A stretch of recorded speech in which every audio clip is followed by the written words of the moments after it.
Hello, dear students. Welcome to your own English class education मंत्रा।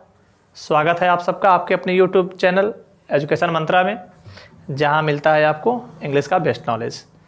बस आपको concentrate रहने की ज़रूरत होती है, बाकी चीज़ें खुद ब खुद आप तैयार करते जाते हैं। ठीक है, आप क्लास को देखते जाते हैं, चीज़ें आपको समझ में आती जाती हैं और फिक्स होती रहती हैं।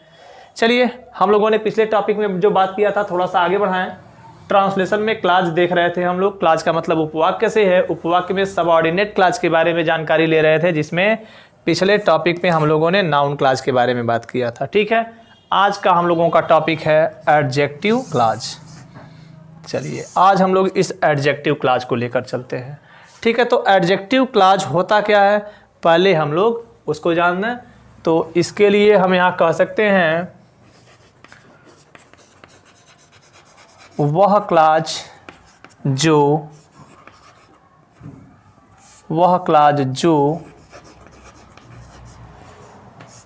अपने से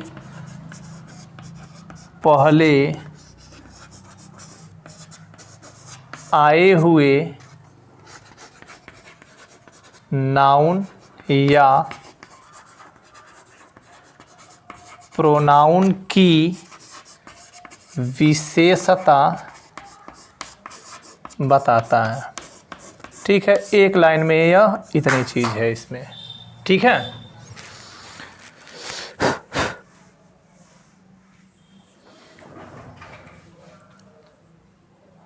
तो ये कहता है कि वह क्लास जो अपने से पहले आए हुए नाउन या प्रोनाउन की विशेषता बताता है, वह क्या होता है? Adjective class.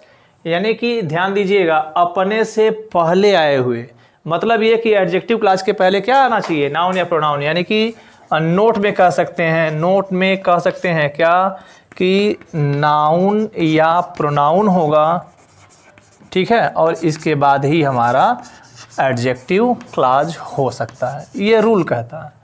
ये जो आपने ऊपर देखा है ना डेफिनेशन, वो यही कहता है कि एडजेक्टिव क्लास क्या करता है? अपने से पहले आए हुए नाउन या प्रोनाउन की विशेषता बताता है। अब यहाँ पे एडजेक्टिव में जो एडजेक्टिव क्लास होते हैं, एडजेक्टिव क्लास शुरू कैसे होते हैं? तो हमेशा याद रखिए, नोट में हम इसको पहला कह सकते हैं, तो नोट में सेकेंड पॉइंट हम कह सकते हैं कि एडजेक्टिव क्लास ये शुरू कैसे होते हैं? ये रिलेटिव प्रोनाउन से शुरू होंगे। रिलेटिव प्रोनाउंस या रिलेटिव एडवर्ब से शुरू होते हैं। ठीक है, तो डियर स्टूडेंट्स, जैसा कि हम लोगों ने अपने पिछले क्लास यानी नाउन क्लास में पढ़ा था कि नाउन क्लास अधिकतर दैट से शुरू होता है, लेकिन कभी कभी वह वाट, वेयर, वाई, हाउ से शुरू हो जाता है। ठीक उसी तरह से हमारा एडजेक्टिव क्लास या तो रिलेटिव प्रोनाउन से शुरू होता है या फिर रिलेटिव एडवर्ब से शुरू होता है। तो रिलेटिव प्रोनाउन और रिलेटिव एडवर्ब कौन कौन होते हैं, क्या क्या होते हैं, एक बार इनको भी देख लिया जाए।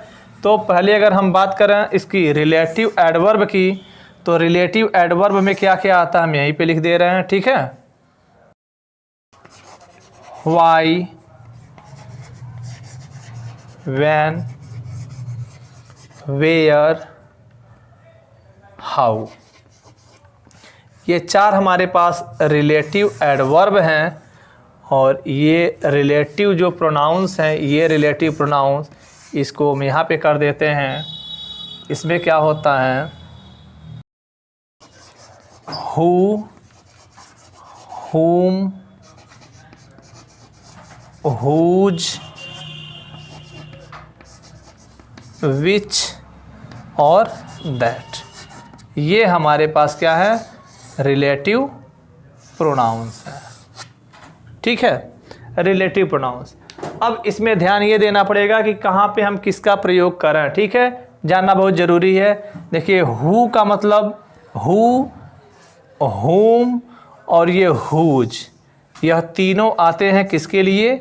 व्यक्ति के लिए आते हैं। इस बात को ध्यान में रखना पड़ेगा, व्यक्ति के लिए आते हैं। विच जो है वस्तु के लिए आता है, लेकिन वस्तु के लिए कब आता है? जब हमको वस्तुओं में चुनाव करना हो, ठीक है। और यह दैट, यह भी आता है वस्तु के लिए। अच्छा, ये विच वस्तु के लिए भी आता है और जानवरों के लिए भी आता है, जानवर। और वस्तु, दैट वस्तु के लिए भी आता है, पशु पक्षी के लिए भी आता है वस्तु, पशु पक्षी, शिशु के लिए भी आता है, ठीक है। शिशु जो बहुत छोटे नवजात शिशु होते हैं, बालक होते हैं, उनके लिए भी दैट आता है। फिर से एक बार समझ लीजिए, हु, हुम और हुज ये आते हैं व्यक्ति के लिए, विच आता है वस्तु या जानवर के लिए, दैट आता है वस्तु, पशु पक्षी या फिर शिशु के लिए। क्लियर है? थोड़ा इस पर भी फोकस किया जाए। व्हाई आप जानते हैं कि यह कारण बताने का काम करता है। कारण मतलब यह रीजन दिखाता है, यानी हम कारण ही लिख देते हैं, यह कारण बताने। व्हेन आप जानते हैं कि टाइम है, व्हेन क्या है? टाइम, समय का कहेंगे इसको। वेयर ये स्थान है, और हाउ ये क्या है? यह विशेषता बताने का काम करेगा, विशेषता या फिर तरीका कह सकते हैं, ठीक है। ये इतना बताने का काम करेगा। देखिए लिखावट ज़्यादा हो रही है, ज़्यादा गोजापाती हो रही है, ठीक है, तो आप लोग कंफ्यूज बिल्कुल नहीं होना, मैं फिर से क्लियर कर दे रहा हूँ। एडजेक्टिव क्लॉज मतलब रिलेटिव प्रोनाउन, रिलेटिव प्रोनाउन मतलब हु, हुम, हुज, विच, दैट। हु, हुम, हुज आते हैं व्यक्ति के लिए, विच आता है वस्तु या जानवर के लिए, दैट आता है वस्तु, पशु पक्षी या शिशु के लिए। और जो रिलेटिव एडवर्ब है इसमें 4 शब्द हैं, why, when, where, how. Why कारण बताता है, व्हेन समय बताता है, वेयर स्थान बताता है, और हाउ विशेषता या फिर तरीका बताता है।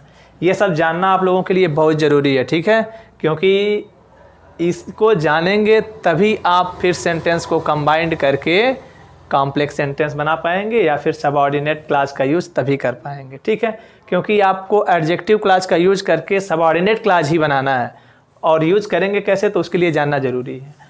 अब और इम्पॉर्टेंट चीज़ बताने जा रहा हूँ, ध्यान दीजिए। आप लोग हो सके तो नोट्स करते जाइए, नहीं तो फिर भूल जाएंगे, ज़्यादा चीज़ें हो रही हैं।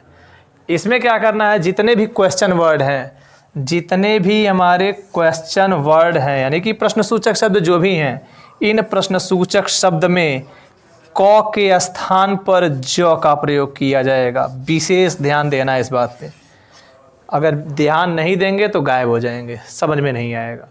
क के स्थान पर ज हो जाएगा। जैसे ध्यान से देखिए, कारण वाले में तो कुछ विशेष फर्क नहीं पड़ेगा, ठीक है, कि क्यों, इसमें क्यों आ जाता है। व्हेन लिखा है ना, तो व्हेन के लिए आपको कब नहीं दिखाई देगा, जब दिखाई देगा। होगा कन्फ्यूजन होगा। आप कहेंगे व्हेन माने कब, लेकिन एडजेक्टिव क्लॉज कहता है व्हेन माने जब, ठीक है। वेयर माने कहाँ, कहाँ नहीं जहाँ हो जाएगा। हाउ माने कैसे, कैसे नहीं जैसे हो जाएगा। हु माने कौन नहीं जो हो जाएगा, या जिसने हो जाएगा। लिखते जाइए साथ में, फिर से बोल दे रहा हूँ। वाई क्यों लिखा होगा, इसमें जब लिखा होगा। वेयर का मतलब जहाँ हो जाएगा। हाउ मतलब जैसे हो जाएगा या फिर कोई तरीका हो जाएगा। हु का मतलब जो हो जाएगा, कौन नहीं होगा, जो या जिसने।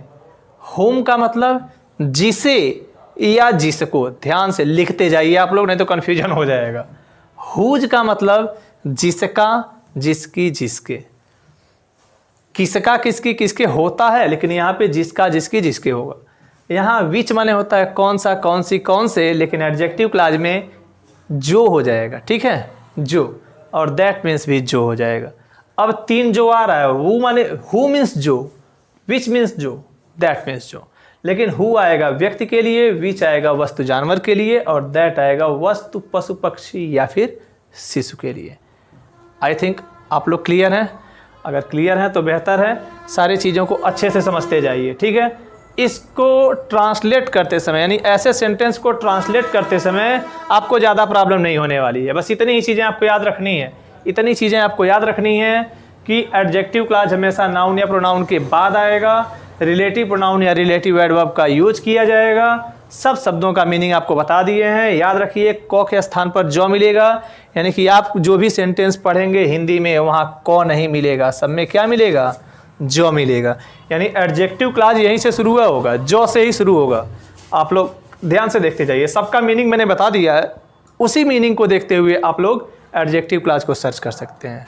ठीक है, अगर इतना क्लियर कर लिए हैं तो मैं इसे इरेज करता हूं, आप लोग इसका स्क्रीनशॉट ले लीजिए, नोट कर लीजिए, उसके बाद फिर हम लोग आगे बढ़ते हैं। ठीक है, हाँ तो डियर स्टूडेंट्स, आइए अब हम लोग सीधे एग्जाम्पल की ओर चलते हैं, जिससे आप लोग और बेहतर ढंग से समझ पाएंगे।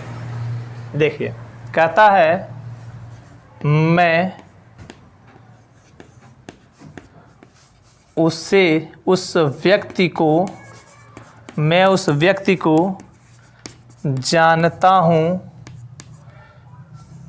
जो तुम्हें पढ़ाता है। चलिए बच्चों ध्यान से देखिए, दो पार्ट है, मैं उस व्यक्ति को जानता हूँ, एक सेंटेंस हो गया, और दूसरा सेंटेंस हो गया जो तुम्हें पढ़ाता है ना। अब यहाँ पे आप देख रहे हैं, मैंने कहा था क के जगह पे जो आ जाएगा। कौन तुम्हें पढ़ाता, नहीं, जो तुम्हें पढ़ाता है। जो से शुरू हुआ मतलब यही है हमारा क्या, सबऑर्डिनेट क्लास। सबऑर्डिनेट क्लास का मतलब एडजेक्टिव क्लास। और बाकी जो बच गया ये हुआ आपका प्रिंसिपल क्लास। ठीक है बच्चों, तो आइए हम लोग अब इसको ट्रांसलेट कर लेते हैं तुरंत। सब्जेक्ट आपका हो जाएगा I know the person, I know the person. और यहाँ पे व्यक्ति के बारे में बात हो रही है। मैंने कहा था कि रिलेटिव प्रोनाउन में क्या क्या होता है, हु, हुम, हुज, विच, दैट। अब यहाँ पे जो आ रहा है, जो का मतलब क्या हो जाएगा, व्यक्ति है तो हु, और यहाँ पे हो जाएगा टीच, और यहाँ पे हो जाएगा टीचेस, और यहाँ पे यू, और फुल स्टॉप लगा देंगे। ठीक है, आप कहेंगे कि हु के बाद टीचर्स क्यों लिखे, तो हमेशा याद रखिए सबऑर्डिनेट क्लास में कोई भी इंट्रोगेटिव सेंटेंस आएगा तो वह असर्टिव हो जाएगा। ठीक है ना। क्लियर रहिए आप लोग, नोट में मैं लिख भी दे रहा हूं ताकि आप लोग और बेहतर ढंग से क्लियर हो पाइए। सबऑर्डिनेट क्लास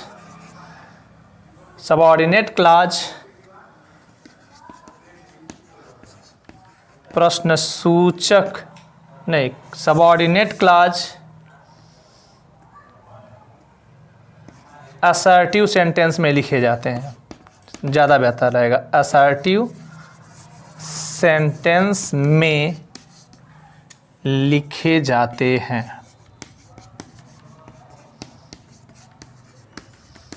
यानी कि जब भी आप किसी एडजेक्टिव क्लास को लिखेंगे या फिर सबऑर्डिनेट क्लास को लिखेंगे तो उसे असर्टिव सेंटेंस के फॉर्म में लिखेंगे। तो एक एग्जांपल हुआ, दूसरा एग्जांपल देखते हैं।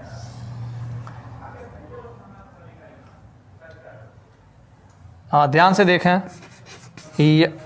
सेंटेंस है, यह वही गांव है जहां तुम पैदा हुए थे, है ना। यह वही गांव है जहां तुम पैदा हुए थे। अब देखो बच्चों, कहाँ नहीं आया है, क्या आया है, जहां आया है। जहां आने का मतलब यहीं से जौन शुरू होगा ना, यही होगा आपका क्या, सबऑर्डिनेट क्लास। सबऑर्डिनेट क्लास में कौन सा, एडजेक्टिव क्लास। ठीक है, अगर ये एडजेक्टिव क्लास हुआ तो जाहिर सी बात है ये हमारा हो गया प्रिंसिपल क्लास। प्रिंसिपल क्लास यह वही गांव है, चूंकि एक गांव पे फोकस कर रहा है, ठीक है, इंप्रेशन डाल रहा है, मतलब थोड़ा सा प्रेशर दे रहा है। प्रेशर देने का मतलब ये हो जाता है, दिस इज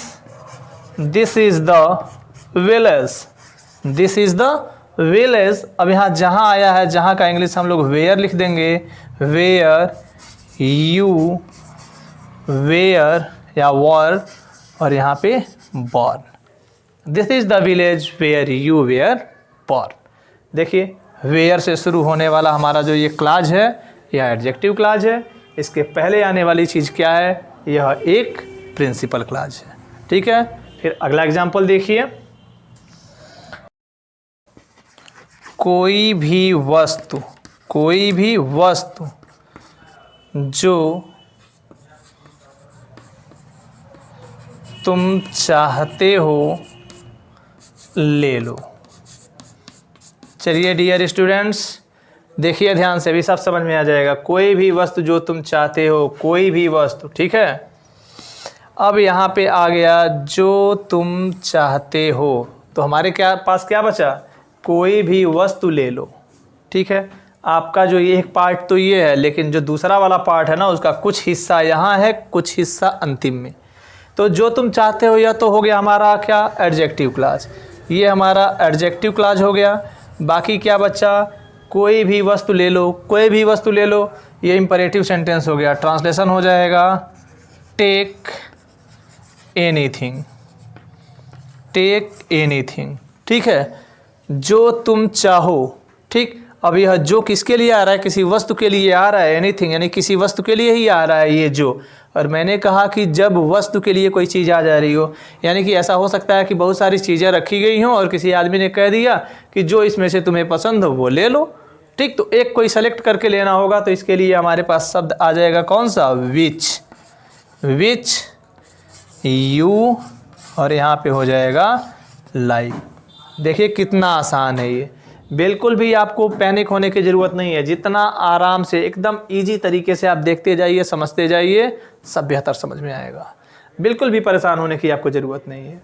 तो ये इतना हुआ, मैं इसको इरेज करता हूँ ताकि मैं और भी एग्जांपल आपको दे सकूँ। आप लोग इसको नोट करते चलिए। हाँ, तो डियर स्टूडेंट्स, तो अगला एग्जाम्पल है, यही समय है जब तुम्हें पढ़ना चाहिए। यही समय है जब तुम्हें पढ़ना चाहिए, ठीक है। दो पार्ट है, एक है जब तुम्हें पढ़ना चाहिए और एक है यही समय है। तो जब से शुरू हो रहा है ना, मैंने कहा था क के जगह पे जो से शुरू होगा। तो ये है आपका सबऑर्डिनेट क्लॉज, मतलब एडजेक्टिव क्लॉज, एडजेक्टिव क्लॉज। और ये है आपका पीसी, मतलब प्रिंसिपल क्लॉज। चलिए, यही समय है, चूंकि समय पे प्रेशर दिया जा रहा है तो हो जाएगा क्या, this is the time, this is the time. और जब का अंग्रेजी हो जाएगा व्हेन। अब तुम्हें पढ़ना चाहिए तो ये हो जाएगा व्हेन, और यहाँ हो जाएगा you should study, you should study. देखिए कितना आसानी से ये आपका एग्जाम्पल हो गया, ठीक है।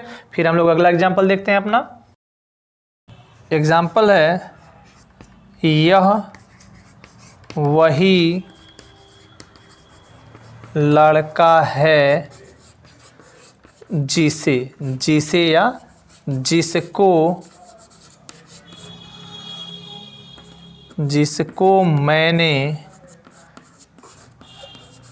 10 रुपये दिए, ठीक है।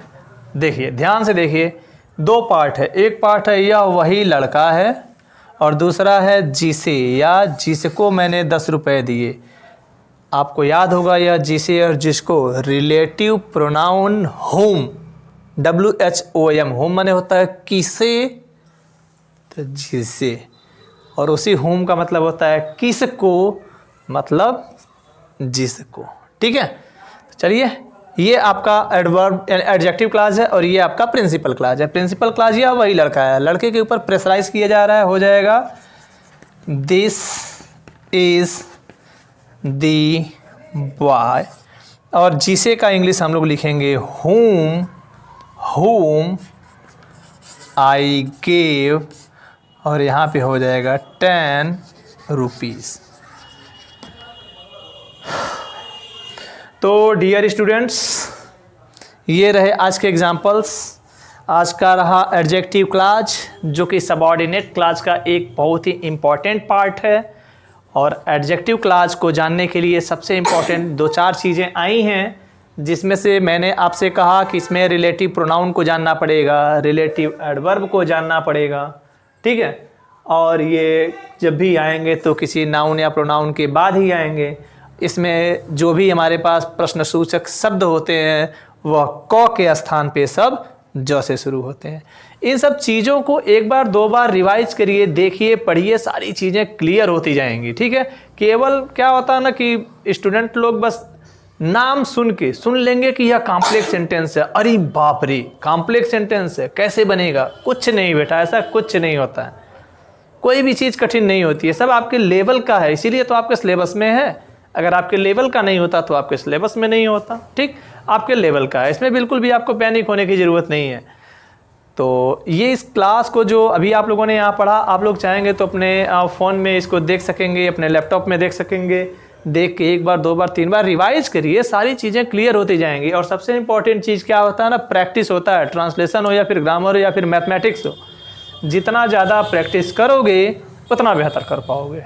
ठीक है, तो आज के क्लास को हम लोग बस यहीं पे बंद करते हैं। बाकी चीज़ों में देख लीजिए, बस केवल एक क्लास एडवर्ब क्लास हमारे पास बचा हुआ है। तो बच्चों ये एडवर्ब क्लास काफ़ी लंबा टॉपिक है, हो सकता है कि यह एक क्लास में ख़त्म हो या फिर हो सकता है कि इसके लिए 2 क्लास लेना पड़े। ठीक है, तो इसे हम लोग देखेंगे अगले क्लास में। आज के लिए बस इतना ही।